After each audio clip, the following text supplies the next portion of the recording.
Hello बच्चों, आज की क्लास में हम त्रिकोणमिति के बारे में पढ़ेंगे। तो त्रिकोणमिति के लिए जो बेसिक जानकारी जरूरी है वो मैं अभी आपको समझाती हूँ, ध्यान से समझिए।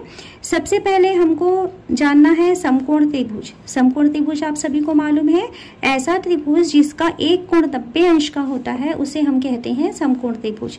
90 अंश का है ये कैसे पता चलता है? जो सीधी इस तरीके से खड़ी रहती है ना, जो भुजा एक दूसरे के ऊपर सीधी खड़ी हुई है, इस तरीके से दिखाई दिया है, मतलब यहाँ पर 90 अंश का कोण बन रहा है और इस त्रिभुज को हम कहते हैं समकोण त्रिभुज।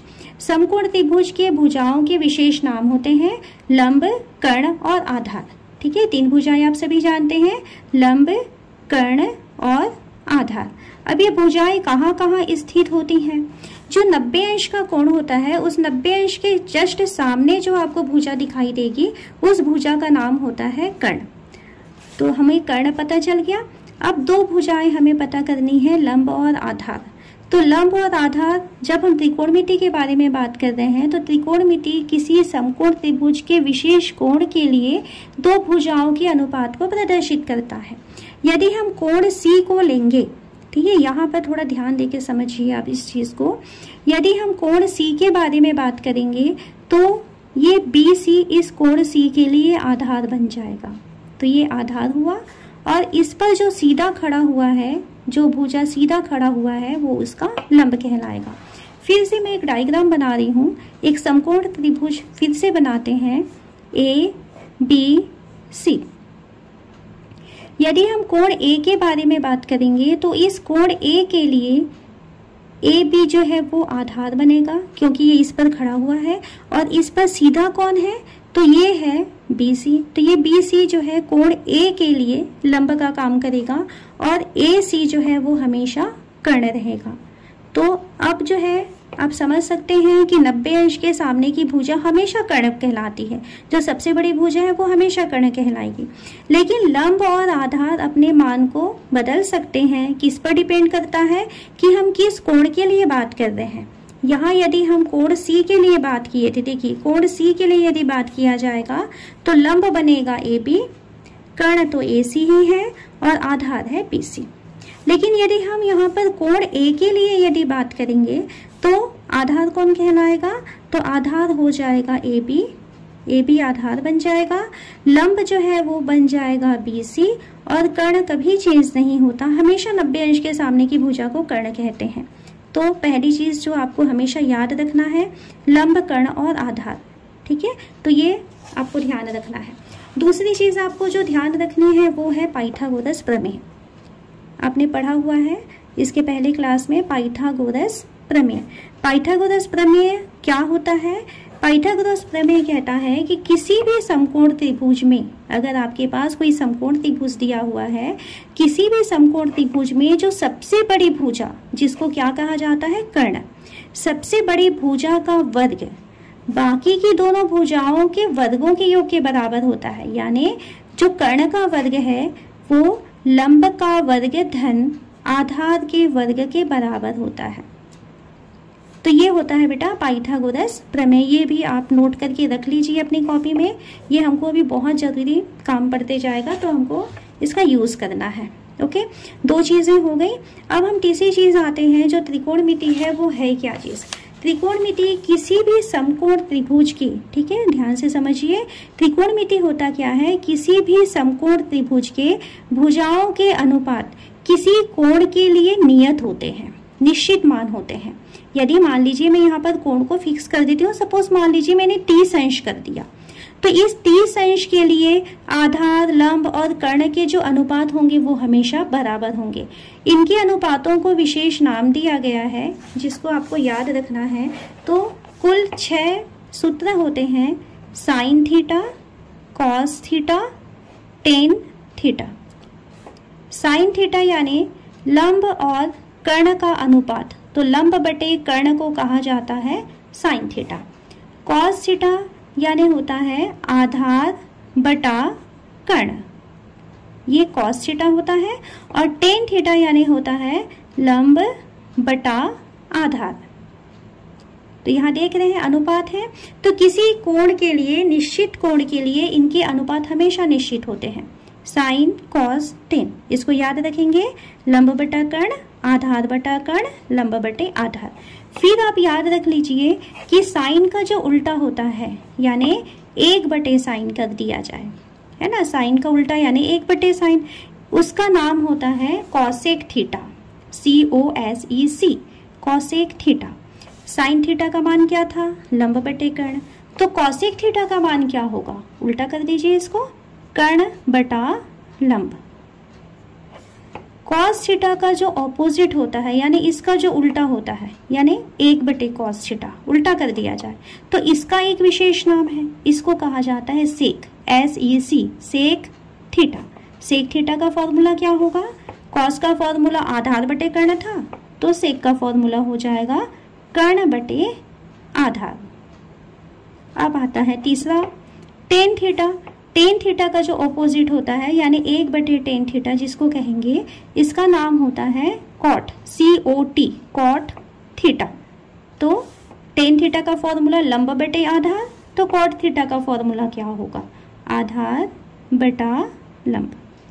तो ये जो 6 फॉर्मूले हैं, sin cos tan, cosec sec cot, ये आपको अच्छे से याद रखना है। अब इसे याद रखने का एक आसान सा ट्रिक है जो मैं आपको समझा रही हूँ।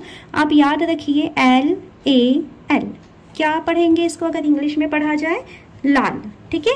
बटे लगा दीजिए KA। ये सिर्फ मैं याद रखने के लिए आपको समझा रही हूँ ना, 2-4 बार ये आप यूज करेंगे ना बेटा तो अच्छे से वो याद हो जाएगा। अगर याद नहीं है, कभी कंफ्यूजन हो रहा है ना, तो आप इस तरीके से उसको फॉर्मूले को याद रख सकते हैं। लाल, LAL लाल, KA यानी कक्का, लाल बटा कक्का।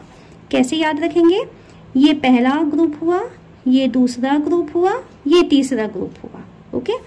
यहाँ पर है ये साइन थीटा, ये है कॉस थीटा, ये है टेन थीटा। साइन के उल्टे को हमने कहा था कॉसेक थीटा, कॉस के उल्टे को हमने कहा था सेक थीटा और टेन के उल्टे को हमने कहा था कॉट थीटा। अब देखिए सारे फॉर्मूले इसी में हमारे आ गए। साइन थीटा यदि बोला जाए L/K, लंब बटा कर्ण, यही लिखा था हमने। कॉस थीटा आधार बटा कर्ण, टेन थीटा लंब बटा आधार, ऊपर से नीचे जाना है। कॉसेक थीटा यदि बोलेंगे तो कॉसेक नीचे है, नीचे से ऊपर जाइए। कॉसेक थीटा का मान कर्ण बटा लंब, नीचे से ऊपर, कर्ण पहले आएगा उसके बटे में लंब आएगा। सेक थीटा कर्ण बटा आधार, कॉट थीटा आधार बटा लंब। तो इस तरीके से 6 फॉर्मूले आपको याद हो जाते हैं। कहाँ से, लाल बटा कक्का से। ऊपर साइन कॉस टेन, नीचे कॉसेक सेक कॉट, ठीक है। बस इतने ही फॉर्मूले हैं। अब हम आते हैं प्रश्नावली 1 में और इसके क्वेश्चन सॉल्व करेंगे। यही सारी चीजों को याद रखोगे बेटा तो क्वेश्चन जो है वो आसानी से सॉल्व हो जाएगा। प्रश्नावली 8.1 पहला क्वेश्चन है, यदि समकोण त्रिभुज ABC में कोण B समकोण है तो निम्नलिखित में sin A, cos C, tan A का मान ज्ञात कीजिए। सबसे पहले हमें क्या बनाना है, एक समकोण त्रिभुज बनाना है ABC और उसमें जहां पर समकोण बनेगा यानी कि 90 अंश जहां बनेगा वहां पर हमको नाम देना है P। तो बना लेते हैं एक समकोण त्रिभुज इस तरीके से। आपको बिना नापे बनाना है ना, ऐसे नापने की जरूरत नहीं है। बस ये ध्यान रखना कि यहाँ पर 90 अंश का कोण होना चाहिए। बाकी आप इसमें लंब आधार कर्ण को कुछ भी ले सकते हैं। ABC हमें कहा गया था कि कोण B समकोण होना चाहिए, तो जहां 90 अंश का कोण है वहीं पर आप B नाम दीजिए। अब इसका फर्स्ट क्वेश्चन है, AC का मान 5, AB का मान 3 और BC का मान 4 है, तो क्या क्या ज्ञात करना है, sin A, cos C, tan A। सबसे पहले हम लिख लेते हैं साइन A। कोण कहा जा रहा है A, ध्यान रखेंगे। साइन का फॉर्मूला होता है लंब बटा कर्ण। अब देखिए लंब किसके लिए, इस कोण A के लिए। कोण A के लिए अगर हम बात करेंगे बेटा तो ये इसका आधार बनाएगा, ये इसका लंब बनाएगा और हमेशा 90 अंश के सामने की भुजा कर्ण होगी। कर्ण कभी चेंज नहीं होता, केवल लंब और आधार अपने मान को बदल सकते हैं। किस पर डिपेंड करता है कि हम किस कोण के लिए बात कर रहे हैं। यदि A के लिए बात करेंगे तो AB आधार बनेगा और BC लंब बन जाएगा। तो A के लिए बात कर रहे हैं तो लंब कौन बनेगा, BC और बटा कर्ण है AC, ठीक है। अब BC और AC का मान हमें क्वेश्चन में क्या दिया गया है, तो BC का मान देखो कितना दिया है 4 और ए सी का मान क्वेश्चन में दिया है 5। ये पहला आंसर हो गया। कॉस सी देखिए कैसे निकालेंगे। कॉस सी, कॉस का पहले फॉर्मूला लिखिए। कॉस का फॉर्मूला होता है आधार बटा कर्ण। इसको आपको याद रखना पड़ेगा, है ना। लाल बटा कक्का जो फॉर्मूला भी सिखाई ना आप लोगों को, उससे याद रखना। आधार बटा कर्ण, किसका आधार? इस कोण सी का आधार। कोण सी कहाँ है? यहाँ दिखाई दे रहा है ना। तो इसके लिए आधार बनेगा ये कौन? बीसी। बीसी आधार बनाएगा। कर्ण अपना मान कभी नहीं बदलता, तो कर्ण कौन है? एसी। अब क्वेश्चन में से बीसी का मान क्या है देख लो। बीसी का मान दिया है 4 और एसी का मान कितना दिया है? 5। लिख लिए 5। थर्ड हमें और क्या चाहिए? tan a की वैल्यू चाहिए। लिखते हैं tan a। tan का फॉर्मूला होता है लंब बटा आधार। किसके लिए लंब और आधार? फिर से कोण के पास जाते हैं। कौन सा कोण दिखाई दे रहा है? ए। ए कहाँ है? ये देखिए यहाँ पर ए दिखाई दिया। तो इसके लिए आधार बनाएगा ए बी और उसके जस्ट ऑपोजिट बी सी इसका लंब बनाएगा। तो लंब बटा आधार, तो ये हो गया बी सी बटा आधार हो जाएगा ए बी। क्वेश्चन में जो मान दिया है बी सी का मान कितना दिया है? 4 और आधार ए बी का मान दिया गया है 3। तो ये आपके पहला क्वेश्चन के आंसर हो गए। इसी में हम आते हैं सेकंड क्वेश्चन। देखिए जब आप सेकंड क्वेश्चन सॉल्व करोगे तो सेकंड क्वेश्चन में मान बदला हुआ है। ए बी का मान हमें क्वेश्चन में दिया गया है 12, बी सी का मान दिया गया है 5 और ए सी का मान दिया गया है 13। डायग्राम वही रहेगा, कोई चेंज नहीं करोगे। ये जो क्वेश्चन यहाँ तक सॉल्व किए हैं ऐसा ही, क्योंकि हमको सेम वही त्रिभुज लेना है, सिर्फ ये मान बदल जाने वाले हैं। तो यहाँ आप बिल्कुल सेम वही चीज लिखोगे जो आप लिखे हुए थे। सबसे पहले आप इसको नोट कर लीजिए। साइन ए बराबर लंब बटा कर्ण, ठीक है। इसमें आपने क्या लिखा था? बी सी बटा ए सी, इसको नोट कर लीजिए। कॉस सी का मान आधार बटा कर्ण, आधार बटा कर्ण, और इसमें इस त्रिभुज एबीसी के लिए इसका मान था बी सी बटा ए सी। और tan a का मान लंब बटा आधार और इसका मान हो जाएगा बी सी बटा ए बी। अब इसके मान देखो कैसे रखोगे। इस क्वेश्चन में बी सी का मान कितना दिया है? 5 बटा ए सी का मान कितना है? 13। तो ये 5 बटा 13 हो गया। सेकेंड में बी सी का मान रख दीजिए, ए सी का मान रख दीजिए, यहाँ पर बी सी का मान रख दीजिए और ए बी का मान रख दीजिए। आपका सेकेंड आंसर हो गया। बिल्कुल ऐसा ही जब आप थर्ड बनाएंगे ना, तो थर्ड क्वेश्चन के लिए फिर से ए बी, बी सी और ए सी के मान बदल दिया है क्वेश्चन में। तो थर्ड में आपको ए बी का मान दिया गया है 5, ए सी का मान दिया गया है 13 और बी सी का मान दिया गया है 12।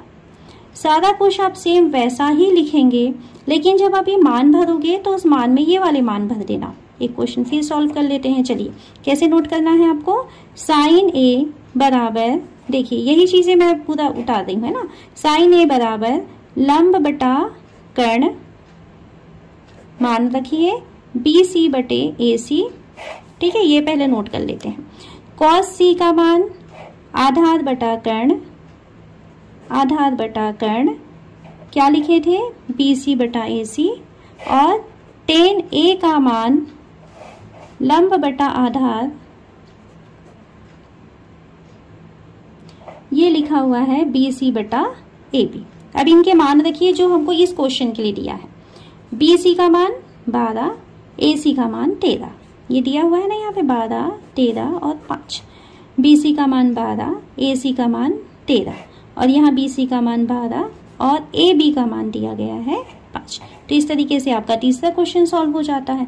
चौथा क्वेश्चन भी ऐसे ही सॉल्व करना, उसमें ए बी, बी सी और ए सी के मान जो दिए गए हैं उसको बस आपको यहाँ पर सॉल्व करना है। तो इस तरीके से बेटा आपका क्वेश्चन जो है प्रश्नावली 8.1 के सारे क्वेश्चन कंप्लीट हो जाते हैं।